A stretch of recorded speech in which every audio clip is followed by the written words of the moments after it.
नमस्कार दोस्तों, मैं हूं आपका दोस्त के बी। तो आज के इस वीडियो में हम हमारे देश के जो भी 18 बायोस्फीयर रिजर्व हैं उन सारे बायोस्फीयर रिजर्व के बारे में डिस्कस करेंगे। तो अगर आप किसी भी कॉम्पिटिटिव एग्ज़ाम की तैयारी कर रहे हैं तो इस वीडियो को बहुत ही ध्यान से देखिएगा, और वीडियो अगर आपको पसंद आता है तो इसे लाइक करने के साथ अपने सभी दोस्तों के साथ में शेयर ज़रूर करिएगा। तो चलिए अब इस वीडियो की हम शुरुआत करते हैं। तो सबसे पहले हम लोग जानेंगे कि बायोस्फीयर रिजर्व बेसिकली होते क्या हैं। तो सिंपल शब्दों में आपको बस ये ध्यान रखना है कि यह एक हमारा बहुत बड़ा एरिया होता है, और इस एरिया में आपको बायोडायवर्सिटी यानी कि जैव विविधता देखने को मिलता है। यानी कि ये आपका एक वन क्षेत्र हो सकता है, तटीय क्षेत्र हो सकता है, या फिर कोई समुद्री क्षेत्र हो सकता है। यहाँ पर आपको वनस्पतियों की भी कई सारे स्पीसीज देखने को मिलेंगी, और यहाँ पर आपको जीवों की भी कई सारी स्पीसीज देखने को मिलती हैं। तो बस आपको ध्यान रखना है कि इसी प्रकार के किसी भी साइट को बायोस्फीयर रिजर्व का दर्जा दिया जाता है।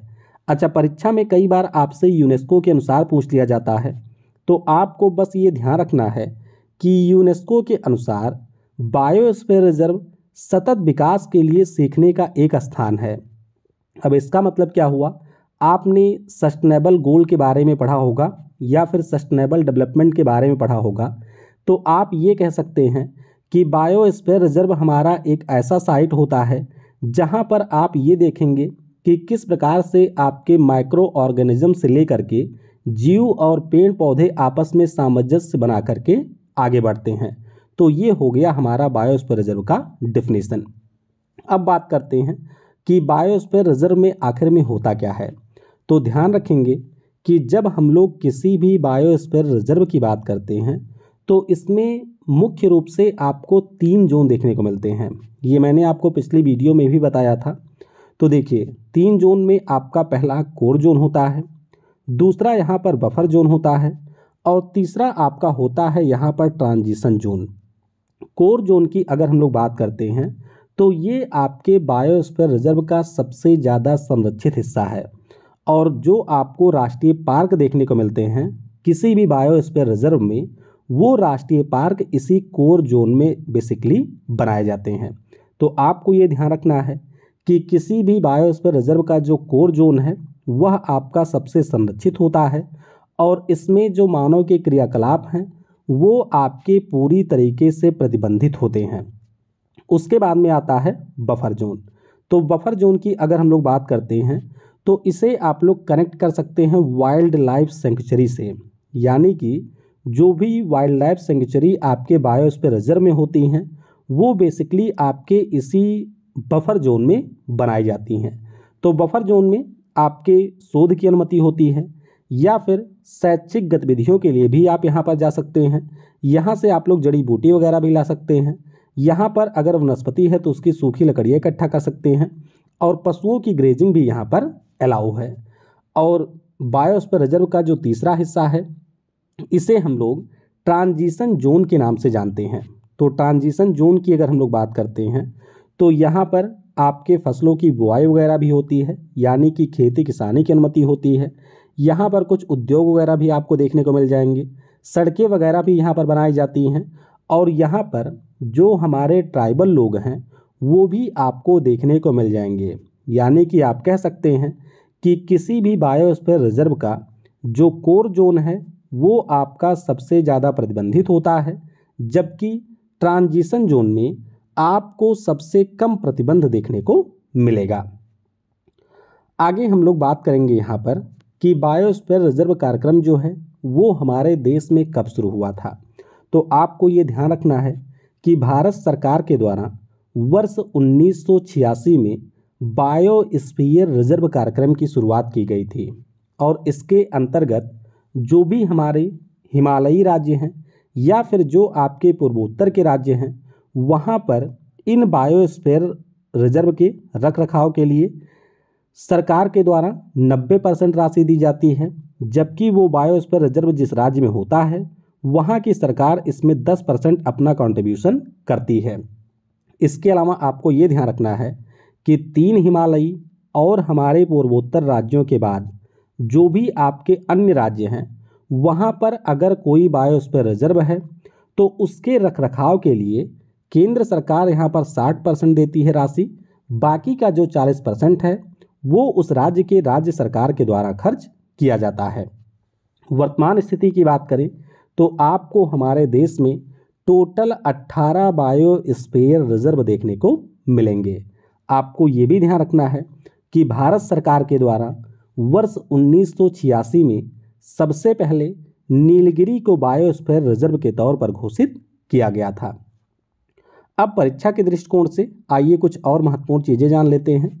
अगर आपसे पूछा जाए कि सबसे बड़ा बायोस्फीयर रिजर्व कौन सा है तो हमारे गुजरात में जो gulf of Kutch biosphere reserve है वो आपका सबसे बड़ा है। ये आपका हो जाएगा रन ऑफ कच्छ। सबसे छोटे बायोस्फीयर रिजर्व की बात करते हैं तो असम में जो डिब्रू सैखोवा बायोस्फीयर रिजर्व है वो हमारे भारत का सबसे छोटा बायोस्फीयर रिजर्व है। वहीं पर अगर हम लोग अपने देश के पहले समुद्री बायोस्फीयर रिजर्व की बात करते हैं तो आपको ध्यान रखना है कि तमिलनाडु का gulf of Mannar biosphere reserve हमारे देश का पहला समुद्री बायोस्फीयर रिजर्व है। तो इस प्रकार से हम लोगों ने बायोस्फीयर रिजर्व के बारे में जो भी बेसिक चीज़ें थी उनको यहाँ पर डिस्कस कर लिया है। अब आइए मैप के माध्यम से हमारे प्यारे भारत में जो भी आपके बायोस्फीयर रिजर्व स्थित हैं उनकी लोकेशन को देख लेते हैं। तो शुरुआत करेंगे हम लोग हिमाचल प्रदेश राज्य से। हिमाचल प्रदेश राज्य की अगर हम लोग बात करते हैं तो यहाँ पर आपको शीत मरुस्थल बायोस्फीयर रिजर्व देखने को मिलेगा। इसे हम लोग कोल्ड डिजर्ट बायोस्फीयर रिजर्व भी कहते हैं या फिर हिंदी में इसी को शीत मरुस्थल बायोस्फीयर रिजर्व के नाम से जाना जाता है। हिमाचल प्रदेश से आगे हम लोग बढ़ेंगे तो यहाँ पर आपको मिल जाएगा उत्तराखंड। उत्तराखंड में आपको बिल्कुल उत्तर की तरफ नंदा देवी बायोस्फीयर रिजर्व देखने को मिलेगा। यहाँ से और आगे बढ़ेंगे सिक्किम में तो सिक्किम में हमारा कंचनजंगा बायोस्फीयर रिजर्व स्थित है। ध्यान रखेंगे कंचनजंगा बायोस्फीयर रिजर्व ये आपके सिक्किम राज्य में स्थित है। यहाँ से आगे बढ़ेंगे आप लोग असम में तो असम में आपको मानस बायोस्फीयर रिजर्व देखने को मिलेगा। असम के बाद आप लोग थोड़ा और आगे बढ़ेंगे अरुणाचल प्रदेश में तो अरुणाचल प्रदेश में आपको देहांग दिबांग बायोस्फीयर रिजर्व देखने को मिलता है। तो ध्यान रखिएगा देहांग दिबांग बायोस्फीयर रिजर्व जो है वो आपके अरुणाचल प्रदेश राज्य में स्थित है। असम में आपको एक और बायोस्फीयर रिजर्व देखने को मिलेगा जो कि हमारे भारत का सबसे छोटा बायोस्फीयर रिजर्व है और इसका नाम है डिब्रू सैखोवा बायोस्फीयर रिजर्व। क्या नाम है? Dibru Saikhowa biosphere reserve. असम के आप लोग थोड़ा सा पश्चिम में आएंगे तो यहाँ पर मेघालय राज्य है और मेघालय राज्य में आपको नोकरेक बायोस्फीयर रिजर्व देखने को मिलेगा। तो ध्यान रखिएगा नोकरेक बायोस्फीयर रिजर्व ये हमारे मेघालय राज्य में स्थित है। यहाँ से आप लोग और पश्चिम आएंगे पश्चिम बंगाल में तो पश्चिम बंगाल में आपको सुंदरवन बायोस्फीयर रिजर्व देखने को मिलेगा। तो ये देख सकते हैं सुंदरवन बायोस्फीयर रिजर्व ये हमारे पश्चिम बंगाल राज्य में स्थित है। फिर आप लोग पहुँचेंगे उड़ीसा में तो उड़ीसा में आपको बिल्कुल उत्तर की तरफ एक बायोस्फीयर रिजर्व देखने को मिलेगा जिसे हम लोग सिमलीपल बायोस्फीयर रिजर्व के नाम से जानते हैं। उसके बाद में आप लोग जाएंगे अंडमान और निकोबार द्वीप समूह में और यहाँ पर ग्रेट निकोबार बायोस्फीयर रिजर्व स्थित है।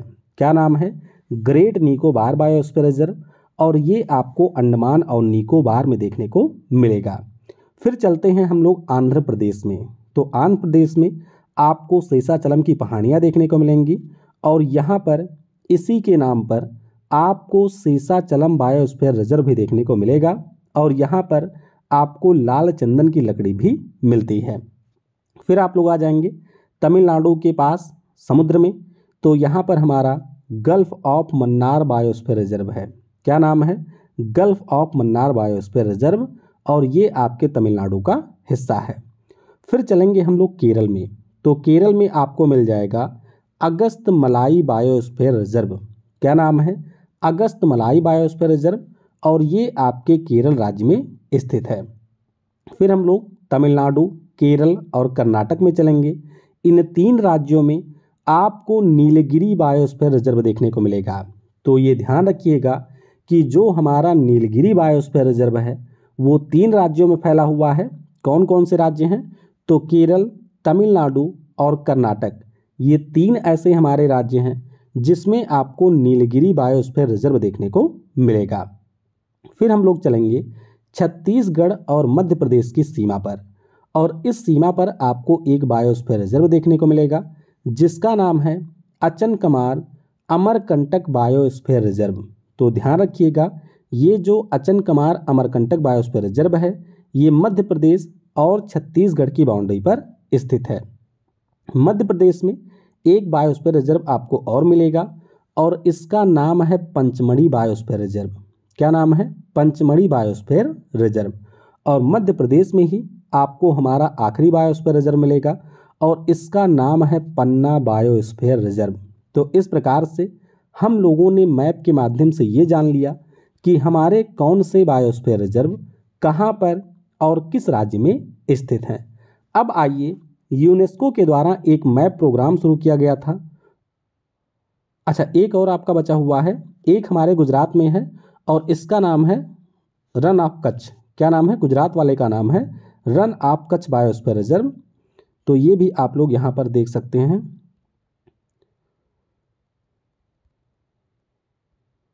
हाँ, ये देखिए, ये हमारा गुजरात में है कच्छ वाला बायोस्फीयर रिजर्व। तो ये आपके टोटल 18 बायोस्फीयर रिजर्व हैं। अब आइए यूनेस्को के मैप प्रोग्राम के बारे में जान लेते हैं। यहाँ से भी आपके परीक्षाओं में प्रश्न पूछा जाता है। यूनेस्को की अगर हम लोग बात करते हैं तो 1971 में जो हमारा मानव है और जो आपका इन्वायरमेंट है, इसके बीच में समन्वय स्थापित करने के लिए यूनेस्को ने एक प्रोग्राम शुरू किया था और इसे हम लोग man and the biosphere program यानी कि मैब प्रोग्राम के नाम से जानते हैं। तो ध्यान रखिएगा, इसकी शुरुआत यूनेस्को के द्वारा किया गया था और इसी प्रोग्राम के अंतर्गत यूनेस्को के द्वारा दुनिया में जो आपके बायोस्फीयर रिजर्व हैं उनको वर्ल्ड हेरिटेज बायोस्फीयर रिजर्व में शामिल किया जाता है। परीक्षा के दृष्टिकोण से आपको ये ध्यान रखना है कि हमारे देश में जो 18 बायोस्फीयर रिजर्व हैं उसमें से आपके 12 बायोस्फीयर रिजर्व ऐसे हैं जो कि यूनेस्को के इस मैप प्रोग्राम का हिस्सा हैं। अब इनके नाम भी आप लोग जान लीजिए। देखिए, पहला बायोस्फीयर रिजर्व हमारा नीलगिरी वाला है जिसको वर्ष 2000 में शामिल किया गया था। फिर आपके गल्फ ऑफ मन्नार का है, फिर सुंदरवन है, नंदा देवी, नोकरेक, पंचमढ़ी, सिमलीपल, ग्रेट निकोबार, अचनकमार अमरकंटक, अगस्त मलाई, कंचनजंगा को 2018 में, और इसमें जो सबसे लेटेस्ट एंट्री है वो आपका पन्ना बायोस्फीयर रिजर्व है और इसको वर्ष 2020 में यूनेस्को के मैप प्रोग्राम में शामिल किया गया था। तो आपको अच्छे से ये ध्यान रखना है कि हमारे देश में जो 18 बायोस्फीयर रिजर्व हैं उसमें से आपके 12 बायोस्फीयर रिजर्व ऐसे हैं जो कि यूनेस्को के मैप प्रोग्राम में शामिल हैं।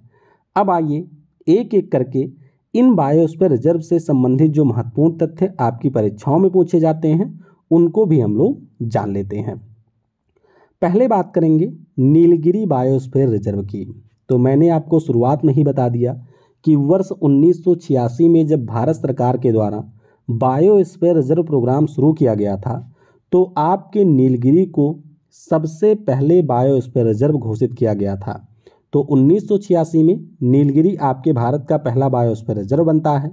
इसका टोटल एरिया 5520 वर्ग किलोमीटर है और इसी बायोस्फीयर रिजर्व के अंतर्गत आपको ये सारे साइट देखने को मिलेंगे, चाहे सत्यमंगलम टाइगर रिजर्व हो, मुदुमलाई टाइगर रिजर्व है, बांदीपुर टाइगर रिजर्व है, नागरहोल टाइगर रिजर्व है, शांत घाटी राष्ट्रीय उद्यान है, अरमकुलम वाइल्ड लाइफ सेंचुरी है, मुगुर्थी नेशनल पार्क है, वायनाड वाइल्ड लाइफ सेंचुरी है।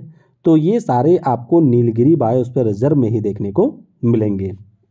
प्रमुख पशुओं की अगर हम लोग बात करते हैं तो यहाँ पर आपको नीलगिरी ताहर देखने को मिलेगी जो कि तमिलनाडु का राजकीय पशु है। शेर के समान पूंछ वाला बंदर भी आपको यहीं पर देखने को मिलेगा। तो ये जो कुछ आपके विशेष जानवर हैं इनके बारे में आप लोग जरूर ध्यान रखिएगा कि ये किस बायोस्फीयर रिजर्व में मिलते हैं। तो नीलगिरी में मुख्य रूप से आपको नीलगिरी ताहर जो कि एक प्रकार की बकरी है और शेर के समान पूंछ वाला बंदर देखने को मिलेगा। फिर हम लोग बात करेंगे नंदा देवी बायोस्फीयर रिजर्व की। तो वर्ष 1988 में इसको बायोस्फीयर रिजर्व का दर्जा दिया गया था और इसका टोटल एरिया है 5860 वर्ग किलोमीटर। आप देख सकते हैं ये हमारा उत्तराखंड है। तो उत्तराखंड के बिल्कुल उत्तर में आपको यहाँ पर सीमा के पास में नंदा देवी बायोस्फीयर रिजर्व देखने को मिलेगा। और आपको ये ध्यान रखना है कि फूलों की घाटी राष्ट्रीय पार्क और नंदा देवी राष्ट्रीय पार्क ये दोनों आपके इसी बायोस्फीयर रिजर्व के कोर जोन में स्थित हैं। महत्वपूर्ण पशुओं की अगर हम लोग बात करते हैं तो रिसस मैकाक मंकी हो गया, स्नो लेपर्ड है, मस्क हिरण है, ये आपको नंदा देवी बायोस्फीयर रिजर्व में देखने को मिलेंगे। आगे बात करेंगे नोकरेक बायोस्फीयर रिजर्व की। तो नोकरेक बायोस्फीयर रिजर्व ये आपके मेघालय राज्य में स्थित है। इसकी स्थापना 1988 में हुई थी। टोटल एरिया 820 वर्ग किलोमीटर है। आपको ध्यान रखना है कि मेघालय का जो नोकरेक नेशनल पार्क है वो आपके इसी बायोस्फीयर रिजर्व के कोर जोन में स्थित है। महत्वपूर्ण पशुओं की बात करते हैं तो यहाँ पर आपको लाल पांडा, एशियाई हाथी, कई प्रकार की बिल्लियाँ और टाइगर देखने को मिलेगा। फिर बात करेंगे ग्रेट निकोबार बायोस्फीयर रिजर्व की। तो इसकी स्थापना वर्ष 1989 में हुई थी। इसका टोटल एरिया 885 वर्ग किलोमीटर है। आपको ये भी ध्यान रखना है कि कैंपबेल वे राष्ट्रीय पार्क और गैलथिया नेशनल पार्क ये दोनों इसी ग्रेट निकोबार बायोस्फीयर रिजर्व के हिस्से हैं।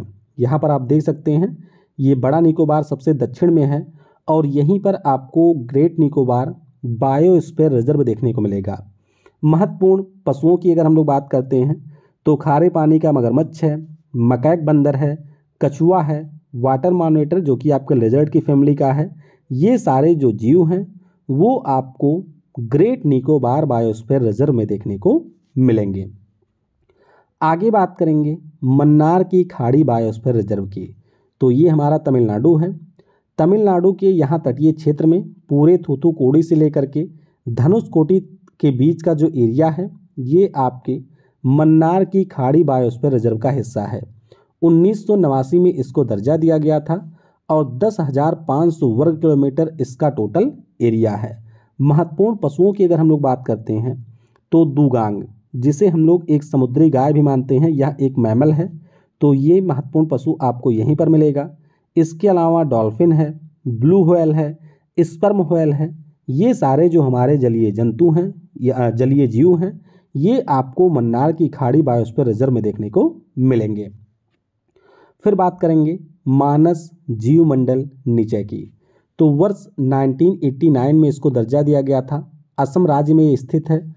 टोटल एरिया है 2837 वर्ग किलोमीटर यानी कि 2837 वर्ग किलोमीटर टोटल एरिया है और ये आपको असम में देखने को मिलेगा। महत्वपूर्ण जीव की बात करें तो एक सींग वाला गैंडा, हाथी हो गया, जंगली भैंस है, गोल्डन लंगूर आप देख सकते हैं ये आपको मानस बायोस्फीयर रिजर्व में देखने को मिलेगा।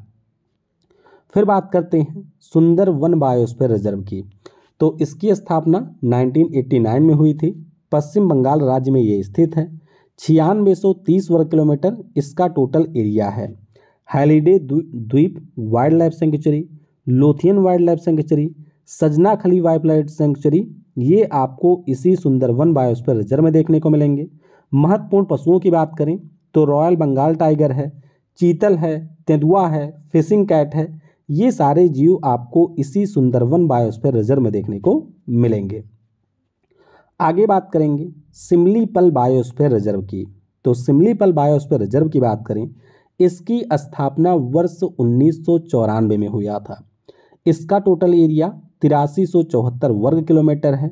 ये आपके उड़ीसा राज्य में स्थित है। आपको ध्यान रखना है कि Kuldiha wildlife sanctuary, Hadgarh wildlife sanctuary, Simlipal national park, Satkosia national park ये सारे आपके सिमलीपल बायोस्फीयर रिजर्व के ही हिस्से हैं। प्रमुख पशुओं की बात करें तो एशियाई हाथी, चीता, गौर, चार सींग वाला हिरन ये सारे आपको इसी बायोस्फीयर रिजर्व में देखने को मिलेंगे। आगे बात करेंगे डिब्रू सैखोवा जीवमंडल निचय की। तो हमारे भारत का ये सबसे छोटा बायोस्फीयर रिजर्व है, ये आपको जरूर ध्यान रखना है। 1997 में इसकी स्थापना हुई थी। टोटल एरिया है 765 वर्ग किलोमीटर। असम राज्य में ये आपको देखने को मिलेगा, बिल्कुल ब्रह्मपुत्र नदी के किनारे। प्रमुख पशुओं की अगर हम लोग बात करते हैं तो सफ़ेद पंख वाली बतख ये यहाँ की सबसे फेमस है। जलीय भैंसा, फेरल घोड़े, ये सारे आपको डिब्रू सैखोवा बायोस्फीयर रिजर्व में मिलेंगे। आगे बात करेंगे दिहांग दिबांग बायोस्फीयर रिजर्व की। तो दिहांग दिबांग बायोस्फीयर रिजर्व की बात करें, ये आपको अरुणाचल प्रदेश राज्य में देखने को मिलेगा। इसकी स्थापना वर्ष 1998 में किया गया था। टोटल एरिया 5111 वर्ग किलोमीटर है। मौलिंग नेशनल पार्क और दिहांग वाइल्ड लाइफ सेंचुरी ये आपके इसी बायोस्फीयर रिजर्व के हिस्से हैं। प्रमुख पशुओं की बात करें तो काला हिरन, रेड पांडा, मस्क डियर और आपका जो टाइगर है वो इस बायोस्फीयर रिजर्व में देखने को मिलेगा। आगे बात करेंगे पंचमढ़ी बायोस्फीयर रिजर्व की। तो इसकी स्थापना साल 1999 में किया गया था। इसका टोटल एरिया 4926 वर्ग किलोमीटर है और ये आपको मध्य प्रदेश राज्य में देखने को मिलेगा। प्रमुख पशुओं की बात करें तो चीता, तेंदुआ, सांभर, चीतल, मकैकबंगी, बड़ी और उड़ने वाली गिलहरी जो है वो सारे आपको इसी पंचमढ़ी बायोस्फीयर रिजर्व में मिलेंगे।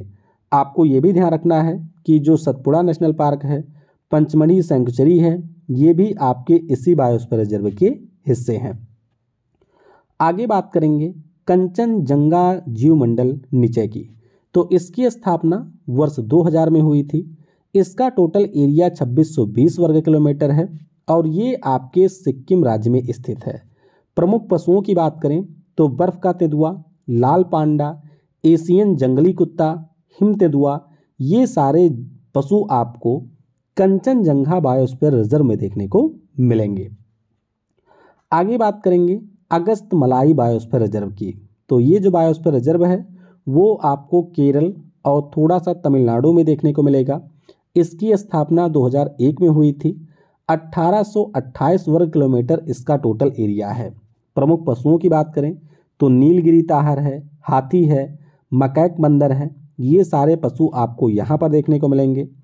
इसके अलावा आपको ध्यान रखना है कि Peppara wildlife sanctuary, Neyyar wildlife sanctuary, Shendurney wildlife sanctuary, Sankili reserve forest, Kalakkad Mundanthurai tiger reserve, ये सारे जो साइट हैं वो आपको अगस्त मलाई बायोस्फीयर रिजर्व में मिलेंगे।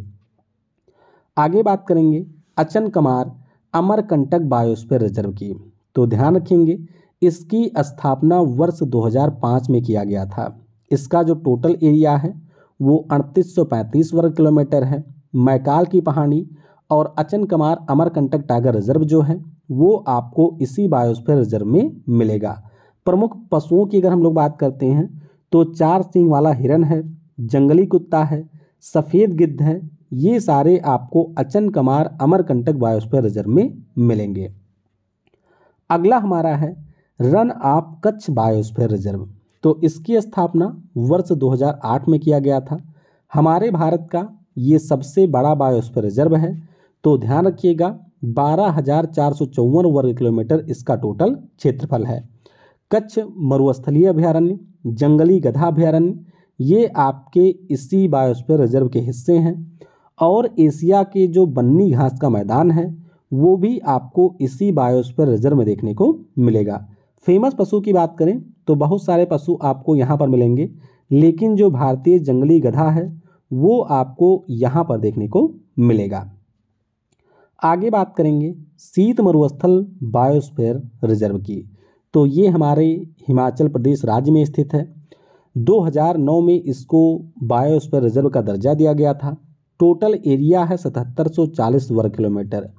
पिन घाटी राष्ट्रीय पार्क, किब्बर, सरचू और चंद्रताल वाइल्ड लाइफ सेंचुरी जो हैं वो सारे इसी बायोस्फीयर रिजर्व के हिस्से हैं।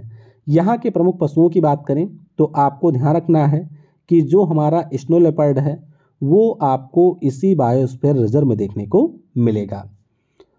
आगे बात करेंगे शेषाचलम बायोस्फीयर रिजर्व की। तो इसको वर्ष 2010 में एक बायोस्फीयर रिजर्व का दर्जा दिया गया था।